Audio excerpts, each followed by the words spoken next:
예, 안녕하세요. 한그루 방송에 오신 여러분을 축복합니다. 저는 한그루 신문에서 주필로 이렇게 사역하고 있는 송태현입니다. 네, 안녕하십니까. 저는 한그루 방송국 대표로 사역하고 있는 김대현입니다. 예, 저희들이 오늘 첫 번째 방송을 시작하게 됐는데요. 앞으로 쭉 해서 여러분을 모시고 만나서 좋은 방송을 하기로 하겠습니다. 저희들이 방송을 시작하게 된 그 목적은 그 칼뱅주의 입장에서 정치, 경제, 사회, 문화, 예술, 체육, 종교를 여러분과 한번 토론하고 싶어서 이렇게 시작을 했습니다. 칼뱅은 프랑스 사람인데요. 1509년 7월 10일에 태어났습니다. 처음에는 이제 법학을 공부했잖아요. 그리고 인문학도 공부하고, 그렇죠. 그러다가 이제 소명을 받아서 목회자가 된 사람인데, 그러다 보니 그분은 교회 속에 그 종교를 가두지 않고, 정치, 경제, 사회, 문화, 예술, 체육 모든 부분을 말하는 그러한 폭넓은 그런 목회자로 이 땅에 이렇게 드러나게 됐습니다. 우리가 그분에 대해서 부족하지만은 그래도 우리가 개혁주 신학도 공부했고, 그쵸. 또 총신대학교 신학대학원에서 또 같이 석사과정도 공부했고 하다 보니까 우리가 그분의 흉내를 조금 내서 한번 국가 이야기를 한번 해봤으면 좋겠다 싶습니다.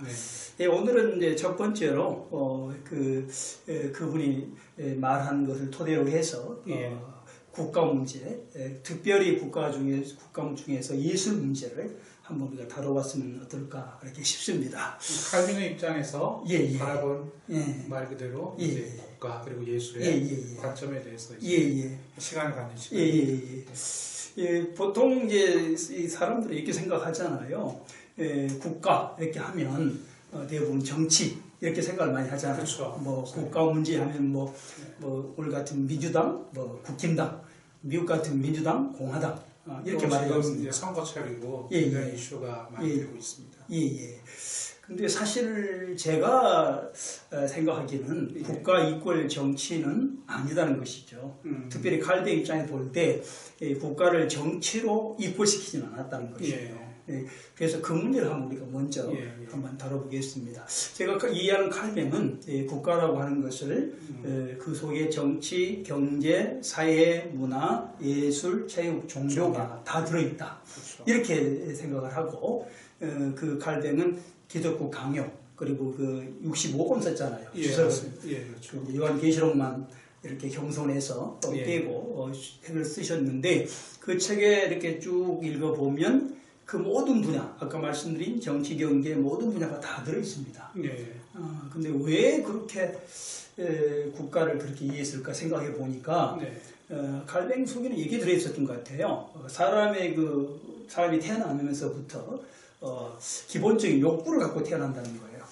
그런데 그 욕구가 정치적 욕구, 경제적 욕구, 사회적 이렇게 쭉 욕구가 있다. 문화, 예술, 체육, 종교까지. 그렇죠. 7대 욕구가 있다 이거죠.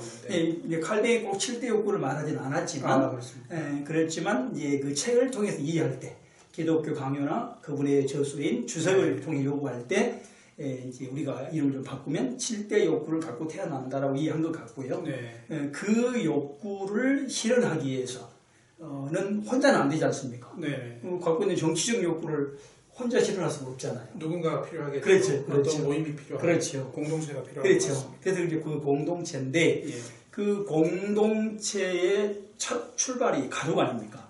그렇죠. 우리 태어날 때는 혼자 태어나지만 이제 결혼하잖아요. 우리 대표님도 결혼하셨고 저도 결혼했는데 또 우리 서로 또 자녀도 있잖아요. 근데 그게 이제 공동체가 필요하지 않습니까? 그렇죠. 근데 그 공동체의 목표가 뭐냐면 이런 태어날 때부터 가지고 있는 이런 인간의 욕구를 실현하기 위해서 필요하다는 겁니다.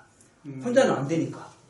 그러지 않겠어요? 그렇죠. 소위 말하면 경제적인 욕구를 혼자 실현하기 어렵잖아요. 감당할 수도 없고 실현키도 굉장히 어렵죠.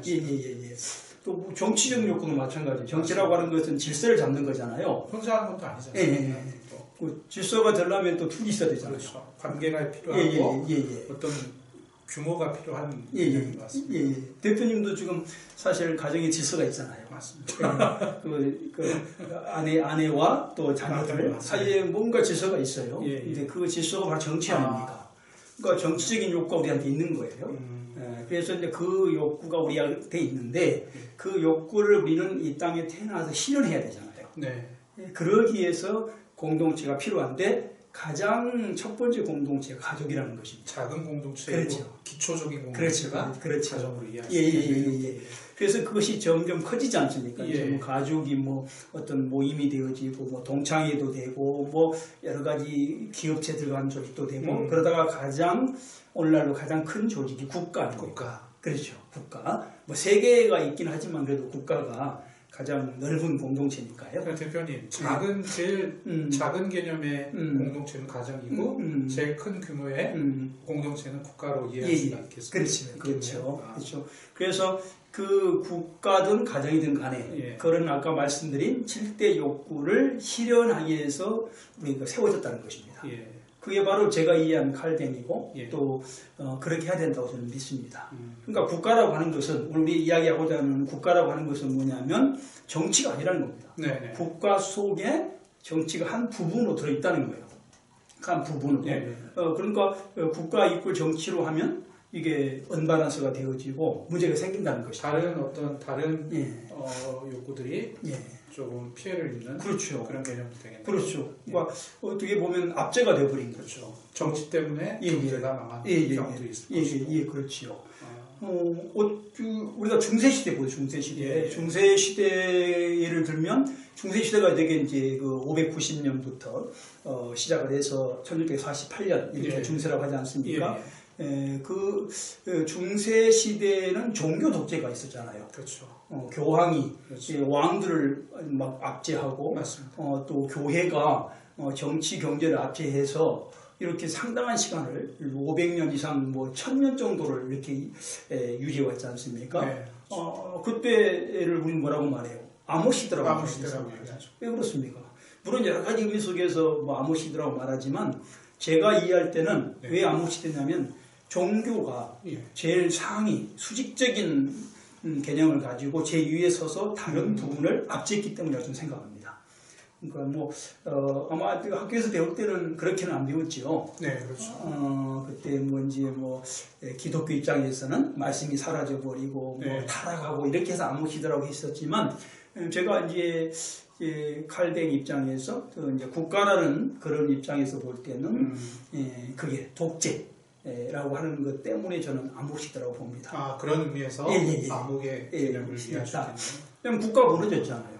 국가라고 하는 건 아까 7가지 욕구를 실현하기 위해서 만들어진 기관이고 그 다음에 그 7가지가 조화를 이루고 균형을 이루고 수평적이어야 되잖아요. 수평적인 관계에서 유지가 될 때 가장 이상적이다. 그렇죠.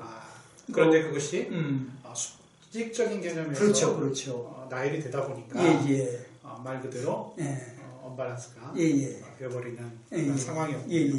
그러니까 독재가 된 거죠. 종교 독재도 해로운 거잖아요. 그렇죠. 사람은 자유를 가지고 태어나잖아요. 뭐 굉장히 자유롭게 태어나고 자기가 하고자 원하는 걸 할 수 있어야 되고 그래야 되는데 그거를 어떤 기관에서 압제되는 것은 잘못된 거죠. 대표님 그러면 뭐 한국의 정치적인 상황이나 다른 이제 외국 지금 현재 미얀마 같은 경우도 보면 말 그대로 군부가 미얀마 같은 예가 있지 않습니까? 정치를 권력을 취하기 위해서 말 그대로 개인의 어떤 욕구들을 지배한다. 그렇게 이해할 수도 있죠. 그렇죠. 저도 동의합니다. 왜냐하면 그러니까 중세의 종교 독재가 암흑시대를 만들었듯이 현대에도 근현대에도 되게 이제 종교 독재가 이루어진 것도 있죠. 지금도 이슬람 같은 경우 이런 경우는 지금도 이제 종교 독재가 이루어지고 있잖아요. 그 대통령들이 있어도 종교 지도자 말에 그렇게 압제당하는 경우가 중동에서 많이 있지 않습니까? 그렇지만 오늘날에는 유독이도 정치 독재가 많잖아요. 그런 것 같습니다. 미얀마 같은 경우도 이렇게. 지금 제가 아는 분도 미얀마에서 어떤 일을 하고 계셨는데 이번 이제 미얀마 사건으로 인해서 그냥 모든 걸 그냥 두고 돌아오는 그냥 귀국하는 그런 경우가 있더라고요. 하여튼 독재는 저는 암흑 시대의 출발이고 마지막이라고 생각합니다. 그러니까 어떤 상황 속에서도 독재는 있어서는 안 된다. 사실 칼뱅이 이렇게 말했어요. 국가는 어떤 형태도 가능하다. 그러니까 입헌군주되든 왕정이든 가능하다. 그러나 독재는 안 된다. 독재라고 하는 것은 원래 인간이 창조된 그 본질을 완전히 망가뜨리는 거다고 생각했거든요. 그러니까 아까 말씀드린 대로 우리는 좀 자유스러운 존재가 되잖아요. 그 자유라는 말은 수평이라는 말. 그렇죠. 쉽게 사실 이제 독재는 수직인 거죠. 이해할 수 있겠네요. 왜 그게 문제가 되냐면 이제 모든 우리 관계, 우리 사람 관계는 수직적인 관계와 수평적인 관계가 있잖아요. 예. 근데 이제 수직적인 관계는 한 가지밖에 없어요. 그러니까 기독교에서 말하는 그렇죠. 하나님과 우리 관계. 그렇죠. 그러니까 수직적인 관계라고 하는 것은 뭐냐면 우리 인간들이 아무리 노력해도 올라갈 수 없는 단계, 그분과의 관계를 수직적 관계라고 하거든요. 그러니까 우리가 올라갈 수 없는 경우는 신과의 관계, 기독교 말하는 하나님과의 관계는 올라갈 수 없잖아요. 하나님 될 수는 없잖아요.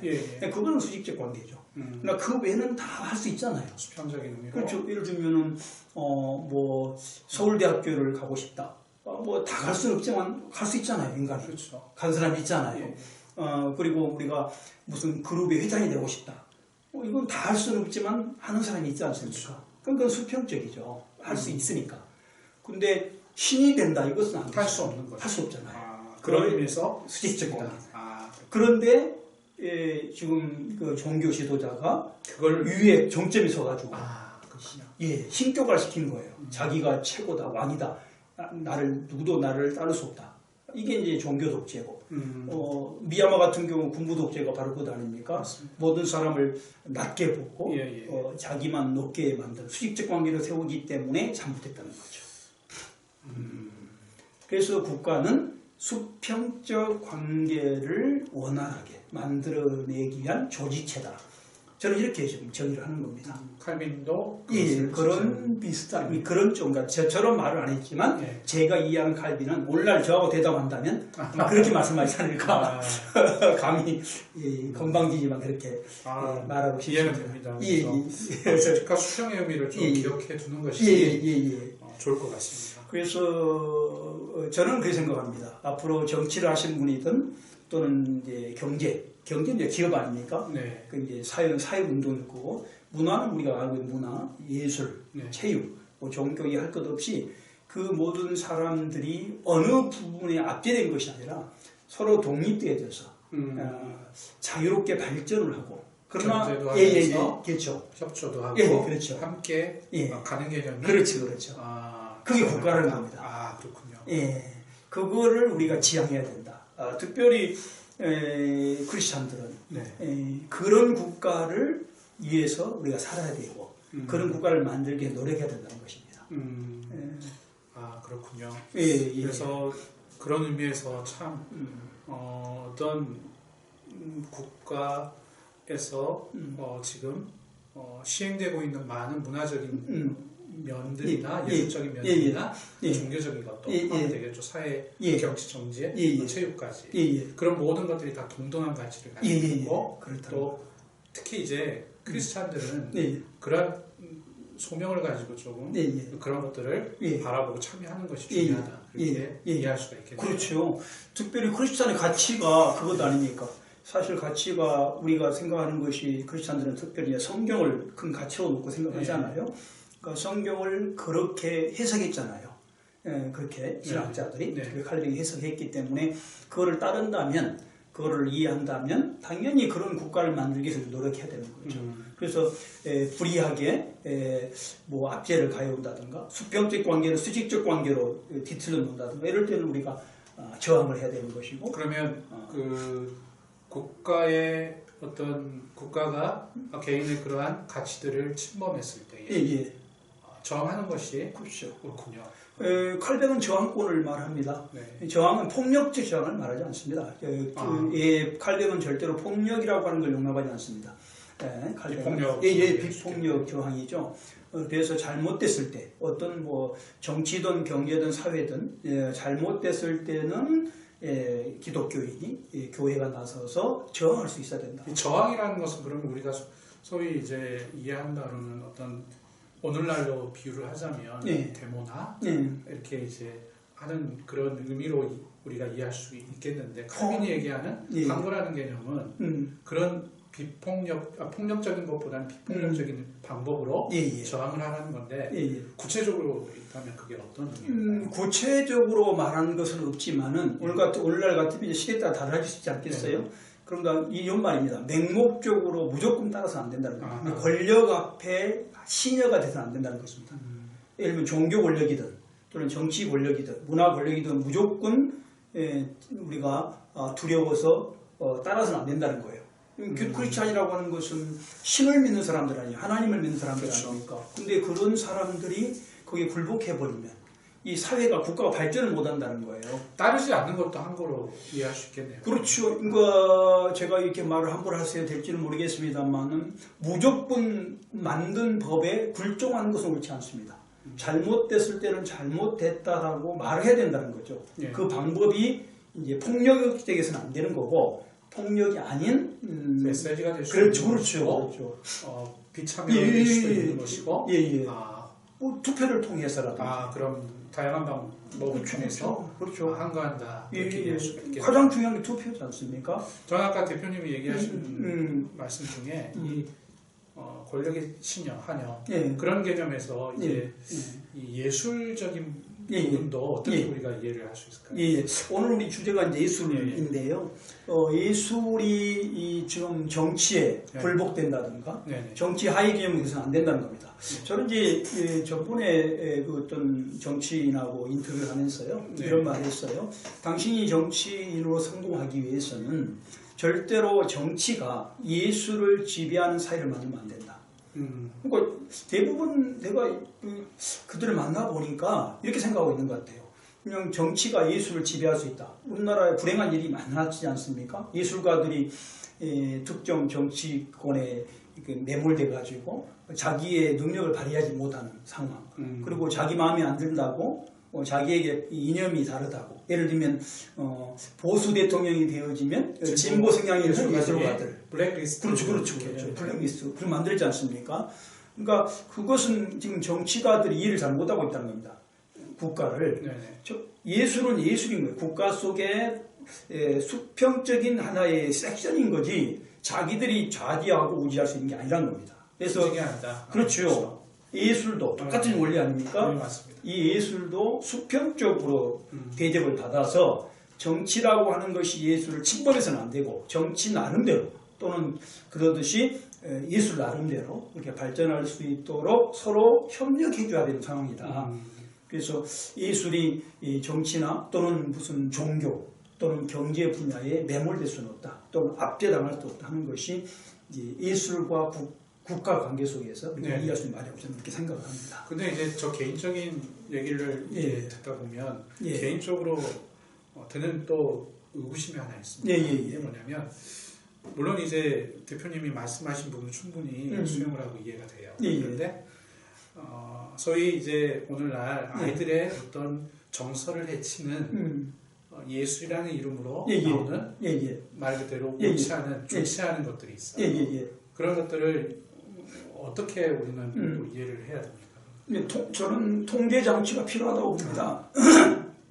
무조건 뭐 자유를 다 준다. 자유가 만약에 어떤 통제 장치가 없으면 방종이 되지 않습니까? 그러니까 방종이 되지 않도록 통제 장치가 필요하죠. 그래서 거기에 법이 필요한 것 아니겠습니까? 법이. 근데 저는 이제 법이 필요한데 법이 너무 과도했을 때에 예술의 욕구라든가 그런 것들이 상실될 수 있다는 거예요. 그런 것들을. 그래서 늘 생각을 할 때 아까 똑같이 말입니다만은 정치, 경제, 사회, 문화가 수평적이라는 생각을 가지고 법을 정할 때 하고 정치가 위에 있다고 생각하고 법을 정할 때하고는 다르다는 거예요. 그러니까 법이라고 하는 게 있어야 됩니다. 있어야 되고 그 법을 정할 때는 정치인들 마음대로 정한 것이 아니고 예술에 관한 법을 정할 때는 예술가들의 의견을 청취해서 법을 정해야 된다는 거예요. 그게 국가라는 겁니다. 어차피 법이라고 하는 것은 정치권이 정해야 되잖아요. 그냥 정치가 입법, 행정, 사법 아닙니까?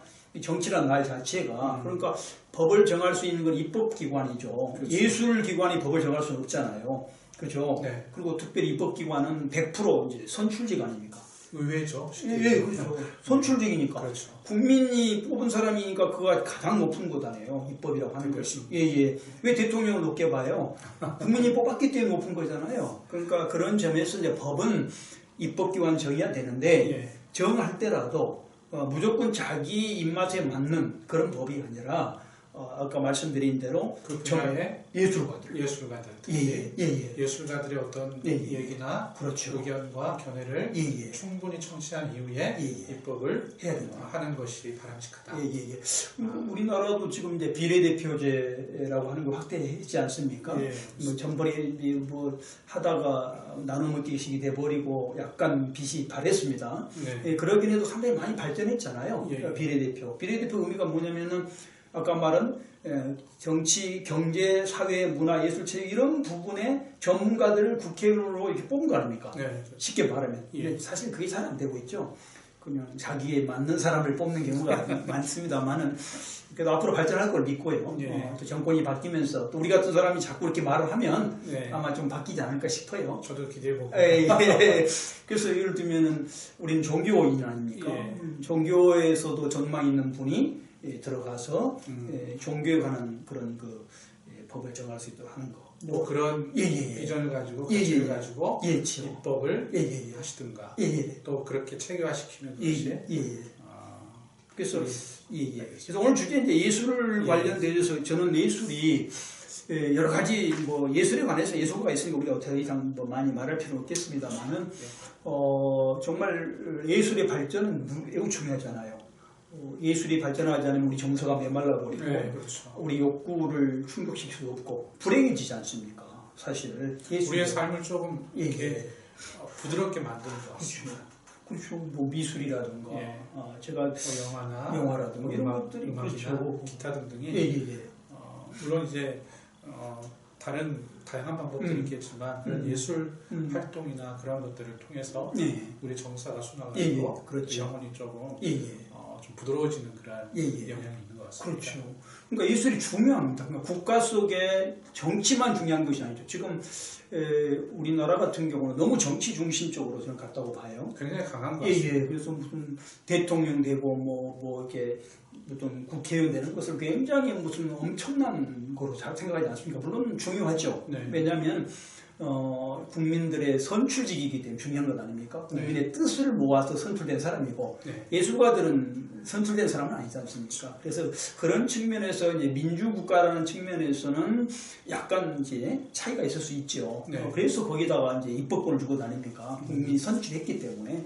그럼에도 불구하고 정치 권력이든 어떤 종교 권력이든 또는 경제 권력이든 이 권력들이 예술을 완전히 눌러버렸을 때 누가 손해보냐면 국가 전체가 손해본다는 겁니다. 아까 우리 대표님 말씀하신 것처럼 이제 정서적인 발전 그것도 없어지지 않습니까? 그렇죠. 강제로 못하고 하니까 너무나 과도하니까 또 불행한 역사가 있지 않습니까? 군사독재 시절에 예술이 뭐 빛을 발하지 못함으로 해서 얼마나 힘들었어요.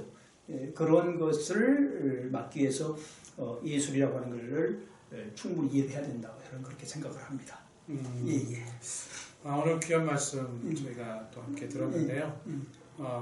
그러면 이제 나아갈 길이 있다면 방향성이 있다면 마지막으로 한번 정리해 주시고 이렇게 마무리할까요? 그렇게 아까 말씀드린 대로 저는 그렇게 생각합니다. 우리 정치인들 특별히 정치인들이 반드시 국가관을 잘 이해해야 된다. 제가 생각할 때는 제가 만난 정치인들 대부분이 국가 이권 정치로 생각하고 있다라는 감이 짙어져요. 정치가 모든 것이다. 이해를 하시죠. 그렇게 생각하고 있고 그래서 그 생각 때문에 지금 경제, 사회, 문화, 예술, 체육, 종교가 마치 그들의 하수인 것처럼 이렇게 뭐라 할까요? 이렇게 좀 이해되고 있다. 또 그렇게 생각되고 있다. 이렇게 이해됩니다. 그래서 제가 바라는 것은 그렇지 않다.